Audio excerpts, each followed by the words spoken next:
Et je me trouve quand même beaucoup plus tonique, plus dynamique. Je sens que la surcharge pondérale s'envole.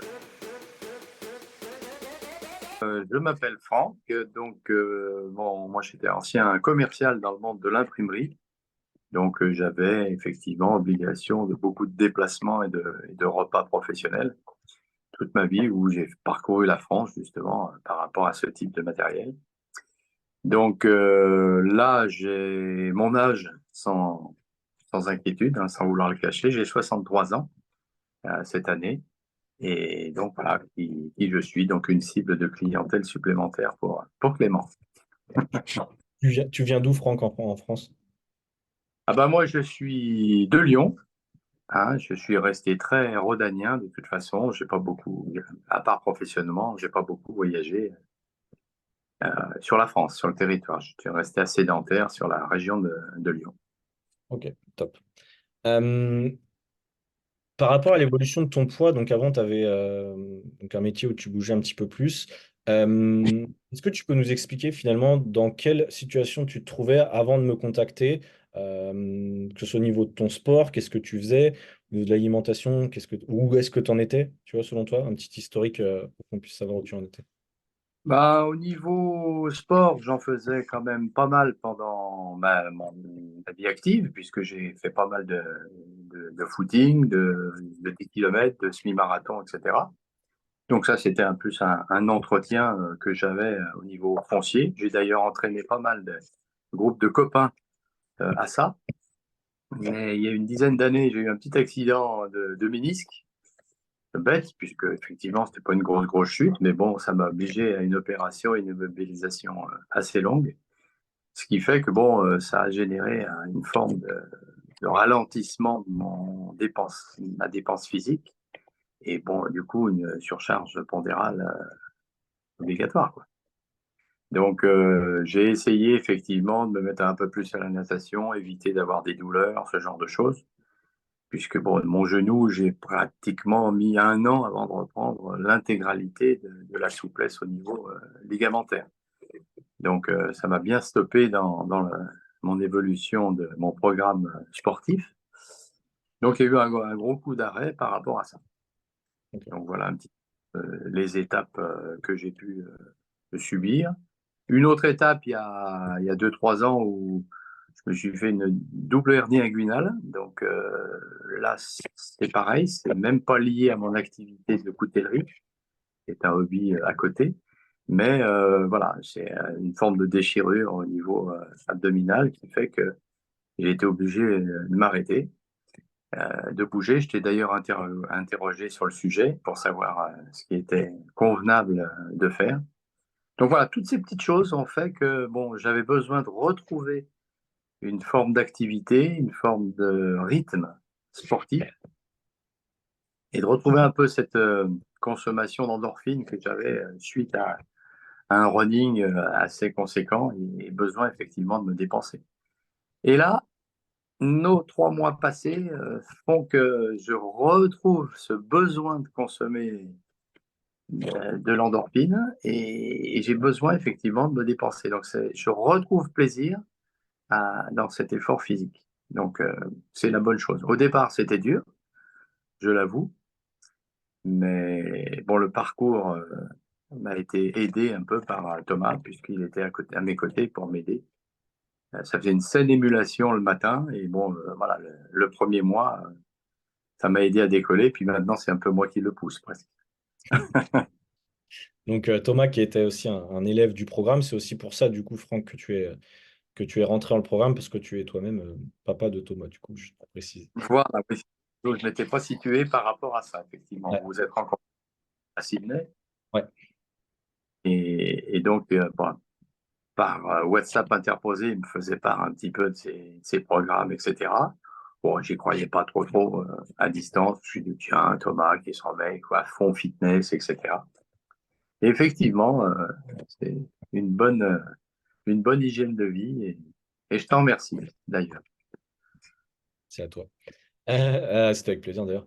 Et par rapport à l'alimentation, Franck, ou même non, avant ça, Par rapport à ton poids, donc tu as dit que voilà, tu as eu différents soucis qui ont fait que moins de dépenses notamment. Est-ce que tu peux nous dire où est-ce que tu en étais au niveau du poids avant qu'on commence le programme potentiellement? Est-ce que tu avais pris du poids chaque année? Où est-ce que tu en étais? Bah, au niveau poids, je pense que effectivement, ça s'est installé avec le temps, hein. Il y a un petit kilo par-ci, par-là, par an, et ça va vite. Donc, bon, j'ai jamais été beaucoup en dessous. Bah, je fais 1,71 m, donc j'ai jamais été bien en dessous de 72, 73 kilos, ce qui est un petit peu mon ambition aujourd'hui. Donc, c'est dans ce sens-là où je dis, il y a peut-être moyen que je fasse quelque chose, mais en ayant une bonne hygiène alimentaire.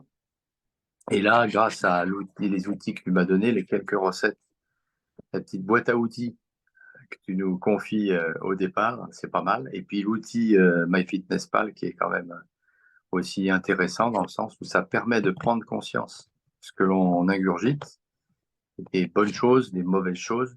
Et surtout dans les macronutriments, on se rend compte qu'effectivement, des fois, on est un peu faible en glucides, plus fort en protéines, mais bon, de cette manière-là, voir que en fonction de ce qu'on a ingéré, on peut analyser a posteriori ce qui fait qu'on a repris 100 grammes par-ci ou perdu 200 grammes par-là.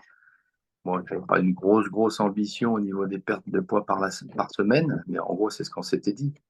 On essaye de perdre allez, 500 grammes par semaine, c'est déjà bien, mais à mon rythme. Voilà. Et surtout, grâce à ces outils, garder la petite phase plaisir où je peux me craquer sur un snack, quelque chose, un petit yaourt protéiné ou ce genre de choses, qui permet de caler, d'avoir un sentiment de satiété, puis pas de, comment dire, de sorte de crise d'hypoglycémie qui va faire qu'on va tomber dans la boîte de gâteau, quoi. Et ça, c'est fini, la boîte de gâteau, du coup. Et Ça aussi, comment? ça aussi, merci pour cette hygiène de vie là. C'est le but, c'est le but, c'est le but. Bon, Franck, la question que je me pose aussi, et potentiellement qu'on se pose, euh, pourquoi c'était important pour toi de changer, entre guillemets, donc tu nous as dit que tu as 63 ans, c'est ça, tu vas pas me tromper.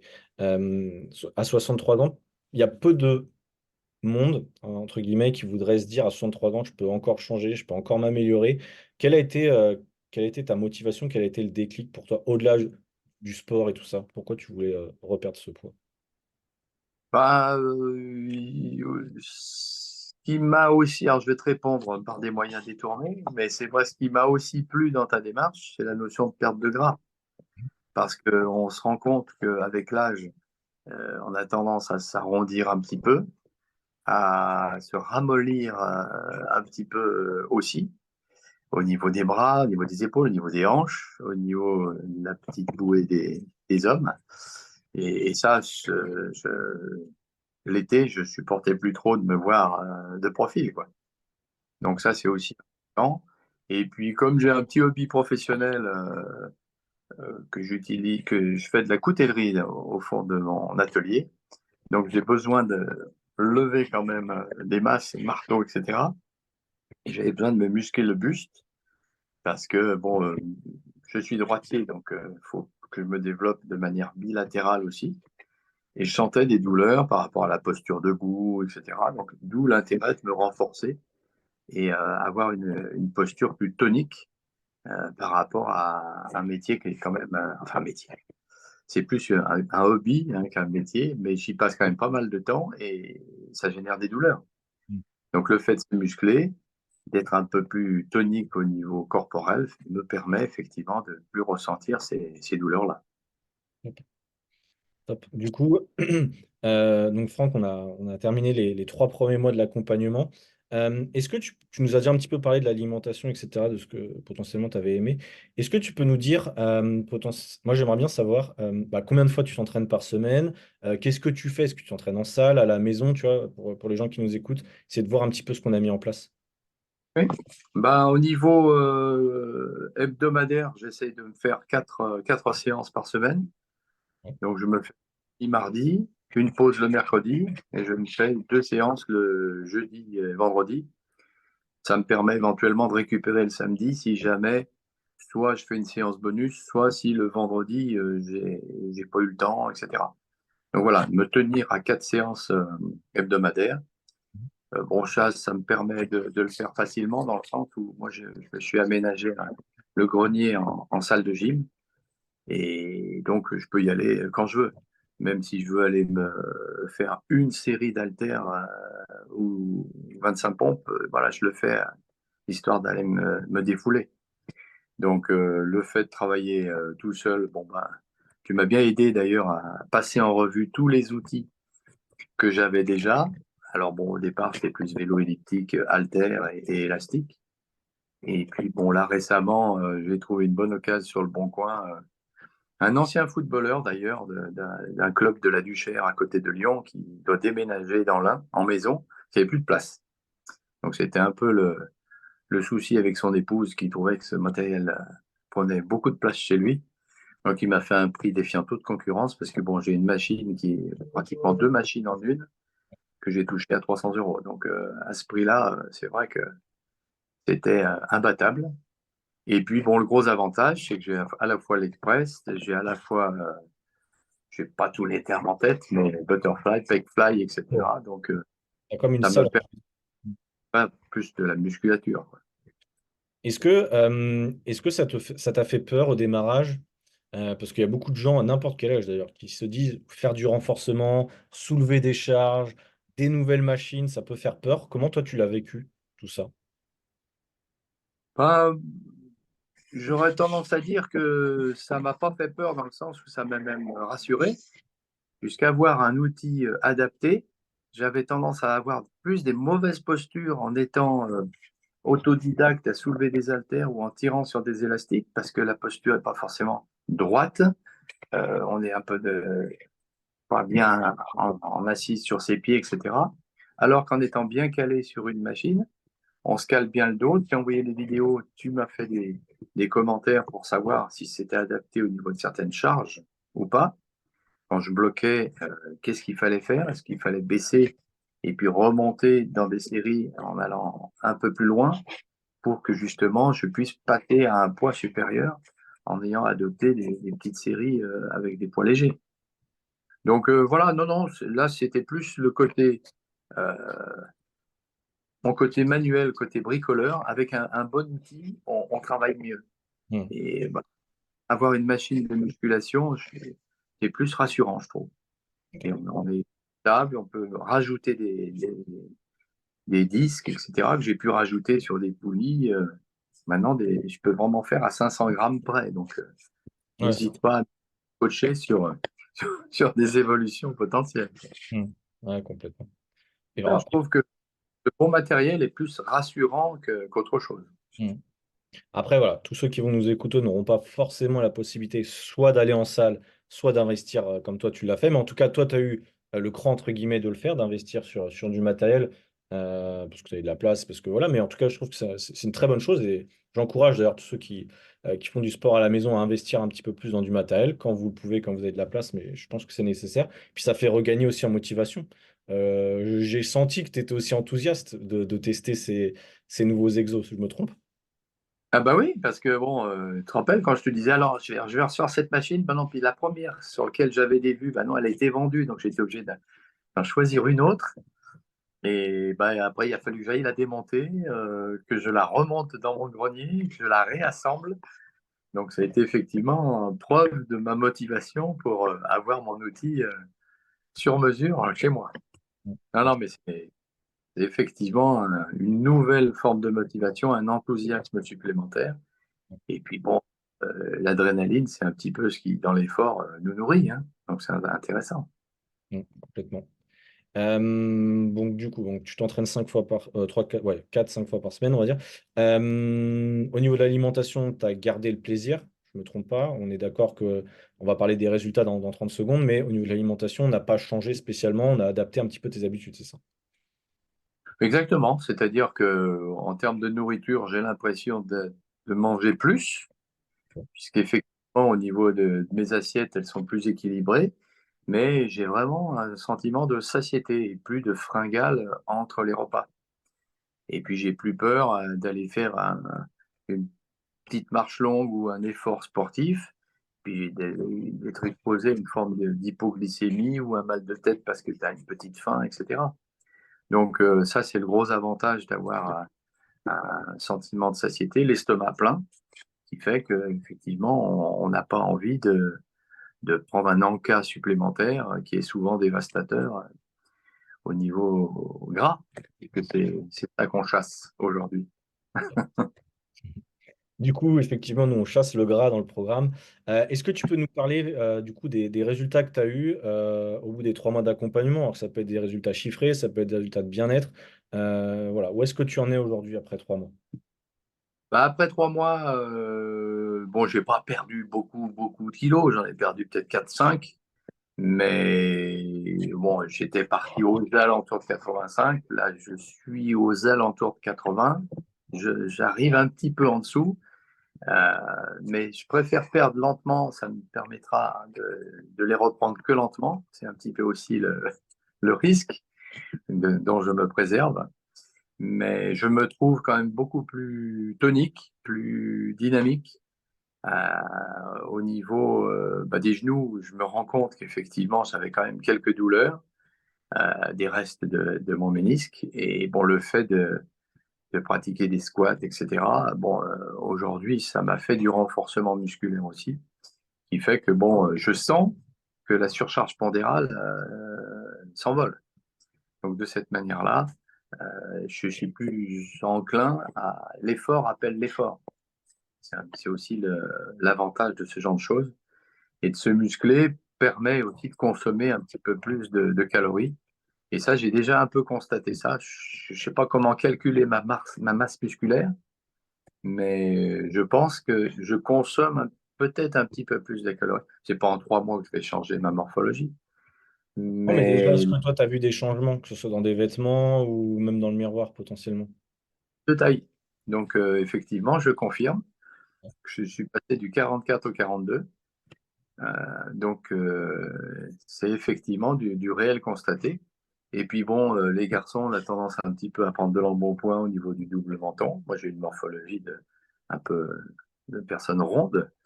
Bah, là, on me fait des compliments comme quoi. Alors bon, la barbe, c'est une autre histoire, mais j'ai quand même effectivement fondu au niveau même du visage. Ça se voit. Voilà, c'est ce qu'on me dit. Donc, on ne se voit pas forcément au quotidien, mais c'est vrai que les photos que je t'envoie, bon, en sont aussi le gage. Ça roule. Donc, ça, voilà. Et c'est plus un effort, donc autant se faire plaisir. Et voilà. Donc, aujourd'hui, la- l'effort est devenu une routine, un rituel, et bon, ça me permet effectivement de continuer. C'est pour ça que je re-signe. Bah, avec plaisir. Pour finir, Franck, quel conseil tu donnerais à une personne qui va nous écouter aujourd'hui et qui hésiterait potentiellement à se faire accompagner dans une transformation? Quel conseil tu pourrais lui donner? Ben, moi, je me suis posé beaucoup de questions avant aussi, hein, parce que je me dis, ben, oui, à mon âge, est-ce que ça vaut le coup? Est-ce que c'est quelque chose qui ne sera pas une contrainte, etc.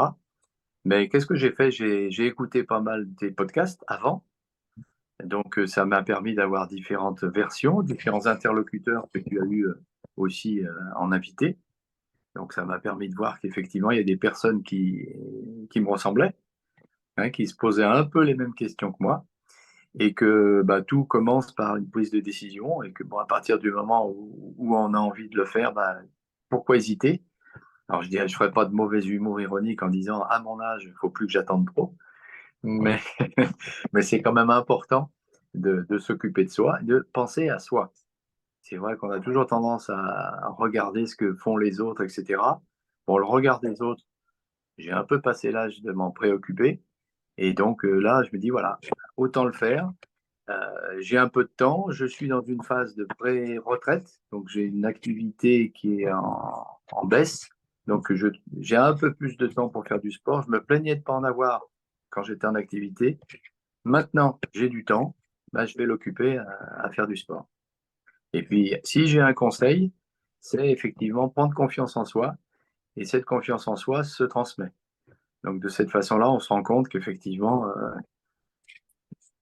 je donne presque envie. Et j'ai un neveu qui va en salle et qui m'écoute. Et, ah bon, tu voulais faire ça? Bah oui, je le fais. Alors ça étonne, mais ils sont étonnés de ce nouvel enthousiasme que j'ai depuis. Et un autre conseil, regardez les podcasts de Clément. C'est surtout ça. Il y en a toute une variété. Maintenant, tu vas bientôt arriver à la centaine.